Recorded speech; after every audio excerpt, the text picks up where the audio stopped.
জম্মু কাশ্মীরের পহেলগাঁওয়ে জঙ্গি হামলার পর আতঙ্কে তটস্থ পাকিস্তান। গতকালই ভারতীয় সেনাকে পূর্ণ স্বাধীনতা দিয়ে দিয়েছে মোদী সরকার। এই আবহে আশঙ্কার কথা জানিয়ে বড় বিবৃতি পাক মন্ত্রীর। মঙ্গলবার রাতে 2টো নাগাদ সোশ্যাল মিডিয়ায় দেশকে সতর্ক করে পাকিস্তানের সম্প্রচার মন্ত্রী আতাউল্লাহ তাহার লিখেছেন, 24 থেকে 36 ঘন্টার মধ্যে পাকিস্তানের বিরুদ্ধে বড় সেনা অভিযান শুরু করতে পারে ভারত।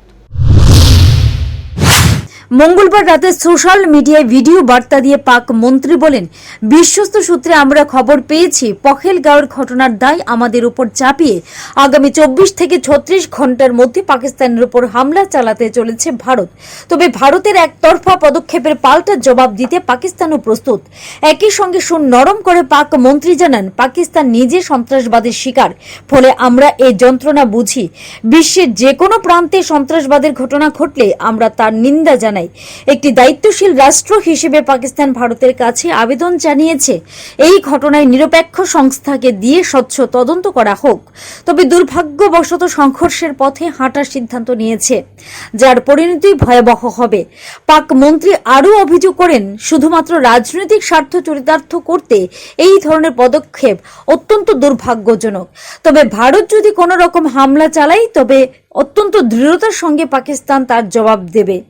একই সঙ্গে গোটা বিশ্বকে বার্তা দিয়ে পাক মন্ত্রী জানান, এই হামলা হলে তার পরিণতি যা দাঁড়াবে তার জন্য সম্পূর্ণরূপে দায়ী থাকবে ভারত। পাকিস্তান নিজের সার্বভৌমত্ব এবং আঞ্চলিক অখণ্ডতা রক্ষার জন্য দৃঢ় প্রতিজ্ঞ। গত 22 এপ্রিল পহেলগাঁওয়ের জঙ্গি হামলায় সিংহবাগ পর্যটক সহ 26 জনের মৃত্যু হয়েছে। সাম্প্রতিককালে ভারতের বুকে এত বড় সন্ত্রাস সীমান্ত সুরক্ষা নিয়ে বড়সড় প্রশ্ন তুলে দিয়েছে। এর হামলার ঘটনায় সরাসরি পাকিস্তানের দিকে অভিযোগের আঙুল তুলেছে ভারত। জানা গিয়েছে, হামলার চালানো 4 জঙ্গির মধ্যে 2 জন পাকিস্তানের। পাক মদতপুষ্ট জঙ্গি সংগঠন টিআরএফ এই হামলার দায় নিয়েও পরে তা অস্বীকার করেছে। দুই দেশের মধ্যে চরম কূটনৈতিক সংঘাতের মাঝে গতকাল স্বরাষ্ট্রমন্ত্রী, প্রতিরক্ষা মন্ত্রী, জাতীয় নিরাপত্তা উপদেষ্টা অজিত দোভালের সঙ্গে উচ্চ পর্যায়ের বৈঠক করেন প্রধানমন্ত্রী। এরপরই সেনাকে পূর্ণ স্বাধীনতা দেওয়ার ঘোষণা করে ভারত সরকার। নয়াদিল্লিতে মোদী সরকারের তৎপরতার জেরে স্বাভাবিকভাবে আতঙ্কিত পাকিস্তান। এরই মাঝে পাক মন্ত্রীর এহেন বার্তা প্রকাশ্যে আসতেই শোরগোল শুরু হয়েছে সীমান্তের ওপারে।